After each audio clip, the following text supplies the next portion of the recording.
तो सबसे पहले बात करेंगे उस इम्पोर्टेंट खबर के बारे में जो वीकेंड पर हमें देखने को मिली थी। खबर थी S&P ग्लोबल की तरफ से इंडिया की रेटिंग को अपग्रेड किया गया।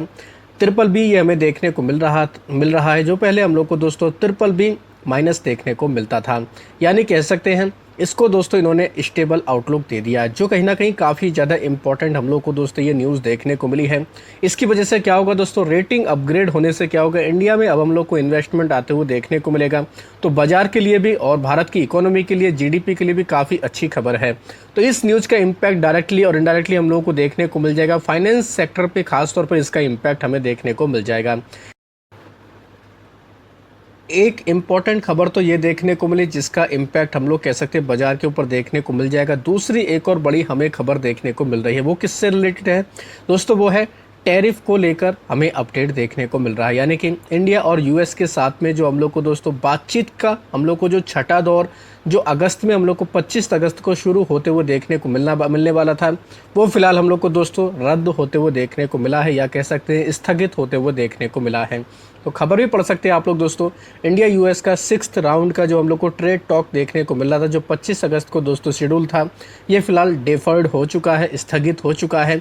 अब क्या होगा, रिपोर्ट्स के जरिए बताया जा रहा है कि नेक्स्ट मंथ ये हम लोग को स्टार्टिंग में शुरू होते हुए देखने को मिलेगा, क्योंकि ग्लोबली कई सारे अपडेट बीच बीच में सामने आए हैं।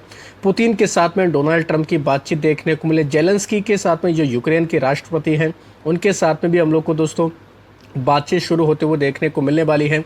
तो इन्हीं सभी चीज़ों के बीच ये दोस्तों हम लोग को ये फिलहाल बातचीत टलते हुए देखने को मिल रही है। तो इससे क्या होगा दोस्तों, क्या ये इंडिया के लिए ख़राब खबर है? नहीं दोस्तों, ये इंडिया के लिए एक तरीके से कह सकते हैं पॉजिटिव खबर देखने को मिल रही है। क्योंकि क्या होगा, अब जो आने वाली बातचीत होगी इंडिया उसमें अपनी सारी बातें रख सकेगा, क्योंकि ये रसिया और जो यूक्रेन की चीज़ें हमें देखने को मिले, अगर ये डेवलपमेंट सारे ठीक हो जाते हैं तो इंडिया भी अपनी मजबूती से बात रखेगा। टैरिफ को लेकर कहीं ना कहीं हम लोग कह सकते हैं चीज़ें हम लोग को ठीक ठाक होते हुए देखने को मिल सकती है। तो दूसरी एक सबसे बड़ी खबर हमें ये देखने को मिली, इसका भी बाजार के ऊपर इम्पैक्ट आ सकता है। इनके अलावा प्रधानमंत्री नरेंद्र मोदी ने स्वतंत्रता दिवस के मौके पर 9 बड़े अनाउंसमेंट किए थे, जिसका डायरेक्टली और इनडायरेक्टली बाजार के ऊपर इम्पैक्ट देखने को मिलेगा। जल्दी से दोस्तों बात करेंगे 15 ऐसी कंपनियां जिनके ऊपर ये हम लोग को इम्पैक्ट देखने को मिलेगा। सबसे पहले बात करेंगे सेमीकंडक्टर वाली कंपनियों के बारे में। मेड इन इंडिया चिप बनाने को लेकर प्रधानमंत्री की तरफ से अनाउंसमेंट देखने को मिला। पीएम मोदी ने कहा था कि इस साल के अंत तक भारत में पहला इंडियन चिप तैयार होगा। तो इसकी वजह से Vedanta, Tata Elxsi, Dixon technology, Syrma SGS, SPEL semiconductor और मॉसचिप टेक्नोलॉजी ऐसी कंपनियों के ऊपर नज़र रख सकते हैं। दूसरा बड़ा अनाउंसमेंट था दोस्तों न्यूक्लियर एनर्जी को 10 गुना बढ़ाने से रिलेटेड।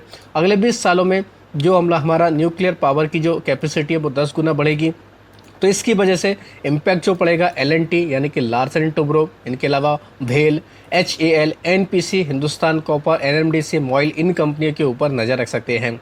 दिवाली पर सरकार GST रिफॉर्म्स लेकर आने वाली है। GST के 2 स्लैब कम हो जाएंगे। इसकी वजह से खासतौर पर रिटेल और FMCG वाली कंपनियों के लिए पॉजिटिव खबर है। तो इनमें से आप चाहें तो HUL, ITC, Dabur, Marico, Voltas, Havells, Whirlpool India, D Mart, B Mart, Trent जैसी कंपनियों के ऊपर नज़र रख सकते हैं। इनके अलावा चौथा जो बड़ा अनाउंसमेंट हुआ था दोस्तों, वो हम लोग को रिफॉर्म टास्क फोर्स बनाने से रिलेटेड था, जिसकी वजह से क्या होगा, सरकार इकोनॉमी तेज़ी से बढ़ाने पर ध्यान देगी। तो इसकी वजह से इंफ्रा वाली कंपनियों के ऊपर काफ़ी फोकस रहेगा, खासतौर पर L&T, Adani port, IRB infra, KNR construction. इनके अलावा डिजिटल में देखा जाए तो इन्फोसिस, टेक महिंद्रा, बैंकिंग में देखा जाए HDFC बैंक, SBI और ICICI बैंक का हमें नाम देखने को मिल जाता है। यानी कि ये कंपनियां काफ़ी हम लोग को फोकस में देखने को मिल जाएंगी। इनके अलावा रिन्यूएबल एनर्जी की अगर बात की जाए तो इसमें भी कई सारी कंपनियां आएंगी। सरकार का कहना है कि समुद्र मंथन, डीप वाटर एक्सप्लोरेशन, सौर, हाइड्रोजन, हाइड्रो और न्यूक्लियर पावर का भी दोस्तों ये विस्तार करने वाले थे। इसकी वजह से खासतौर पर ONGC, ऑयल इंडिया और रिन्यूएबल एनर्जी में देखा जाए Adani green energy, NTPC, Tata power, JSW energy जैसी कंपनियां फोकस में रहेंगी। डिफेंस कंपनियों के ऊपर खासतौर पर आपको नज़र रखनी है। इन कंपनियों के ऊपर भी कल यानी मंडे को हम लोग को इम्पैक्ट देखने को मिल जाएगा। सरकार ने made in India jet engine बनाने का ऐलान किया है। तो इसकी वजह से HAL, Bharat forge, MTAR technology, Dynamatic technology, Paras defence जैसी कंपनियां काफ़ी फोकस में देखने को मिलने वाले। तो ये भी कुछ ऐसी पॉजिटिव खबर रही हैं वीकेंड पर, जिनकी वजह से इन कंपनियों के ऊपर हमें इम्पैक्ट देखने को मिल सकता है। इनके अलावा कुछ और डेवलपमेंट हमें देखने को मिल रहे हैं, खासतौर पर जीएसटी रिफॉर्म्स का तो हो चुका है। पुतिन और ट्रंप की जो मीटिंग हुई है, यूएस फेड रेट कट को लेकर जो मिनट हमें वो भी जारी होते हुए देखने को मिलेंगे, तो इसका भी हमें नेक्स्ट वीक काफ़ी ज़्यादा इम्पैक्ट देखने को मिल जाएगा। जिनमें सबसे इम्पोर्टेंट देखा जाए तो ट्रंप पुतिन की मीटिंग का आउटकम जो भी रहेगा, ये भी बाजार को काफ़ी ज़्यादा इम्पैक्ट करेगा। हालांकि अभी तक सारी बातचीत पॉजिटिव है, लेकिन अभी कोई एक निष्कर्ष निकल कर नहीं आया है। तो यानी कि यूक्रेन और रसिया का युद्ध अगर ख़त्म होता है, रोक लगती है, तो कह सकते हैं ग्लोबली भी काफ़ी अच्छा रहेगा, भारत के लिए भी अच्छा रहेगा, क्योंकि फिर सारी चीज़ें सेटल होते हुए देखने को मिल जाएंगे। टैरिफ की चीज़ें भी हम लोग को कहीं ना कहीं एक हद तक कम होते हुए देखने को मिलेंगी। जीएसटी रिफॉर्म्स ये भी दोस्तों काफ़ी बड़ा कह सकते हैं बाजार के लिए एक पॉजिटिव हम लोग को ट्रिगर देखने को मिल रहा है। ऐसा होता है तो दोस्तों कई सारी कंपनियों के लिए काफ़ी अच्छी ये खबर हमें देखने को मिल जाएगी। तो इसका भी इम्पैक्ट डायरेक्टली और इनडायरेक्टली बाजार के ऊपर हमें देखने को मिलेगा। सबसे ज़्यादा एफएमसीजी, कंज्यूमर ड्यूरेबल्स, एग्रीकल्चर वाली कंपनियों के ऊपर इम्पैक्ट देखने को मिला, जिनके नाम मैं आपको ऑलरेडी बता चुका हूँ। इनके अलावा जो हम लोग को यूएस फेड की जो मीटिंग देखने को मिली थी, उसके हम लोग को मिनट्स जारी होते हुए देखने को मिलेंगे। ये भी कहीं ना कहीं कह सकते हैं काफ़ी ज़्यादा हम लोग को इम्पोर्टेंट देखने को मिलने वाला है। मिनट्स में कई सारी चीज़ें क्लियर होती हैं, उससे अंदाज़ा लग जाता है कि नेक्स्ट मीटिंग जो होगी उसमें क्या होगा, क्या उसमें हम लोग को रेट कट होते हुए देखने को मिलेगा, क्या क्या उसमें अनाउंसमेंट हो सकती है। तो सारी चीज़ें हम लोग को दोस्तों ये देखने को मिल जाएंगी। इनके अलावा इस हफ्ते 100 से ज़्यादा कंपनियों में हमें कॉर्पोरेट एक्शन देखने को मिल रहा है। इनकी रिकॉर्ड डेट भी देखने को मिल रही है, जिनमें Apollo hospitals, HAL, RBNL, IRCTC, LIC housing finance, इनमें हम लोग को डिविडेंड की खबरें देखने को मिल रही हैं। तो दोस्तों लिस्ट तो काफ़ी लंबी, आप लोग खुद से भी चेक कर सकते हैं। हम लोग को आरती इंडस्ट्री में 1 रुपये का डिविडेंड देखने को मिलेगा। अपोलो हॉस्पिटल्स में 10 रुपये का फाइनल डिविडेंड देखने को मिलेगा। ये कंपनी भी काफ़ी फोकस में रहेगी, लगातार इसमें हम लोग को अच्छा खासा मोमेंटम देखने को मिला है। रिकॉर्ड डेट देख सकते हैं आप लोग 20 अगस्त हम लोग को देखने को मिल रही है, जिसमें खासतौर पर देखा जाए तो सेनको गोल्ड में 1 रुपये का हमें डिविडेंड देखने को मिलेगा। साथ ही 21 अगस्त वाली अगर कंपनियों के नाम देखें तो ये भी काफ़ी लंबी लिस्ट हमें देखने को मिले। रिलैक्सो में 3 रुपये का डिविडेंड, आरबीएनएल में 1 रुपये 72 पैसे का डिविडेंड देखने को मिलेगा। तो काफ़ी लंबी दोस्तों ये लिस्ट है। तो कॉर्पोरेट एक्शन के दम पर ये कंपनियां भी काफ़ी ज़्यादा हम लोग को फोकस में देखने को मिलेंगी। आईआरसीटीसी में 1 रुपये का डिविडेंड होगा।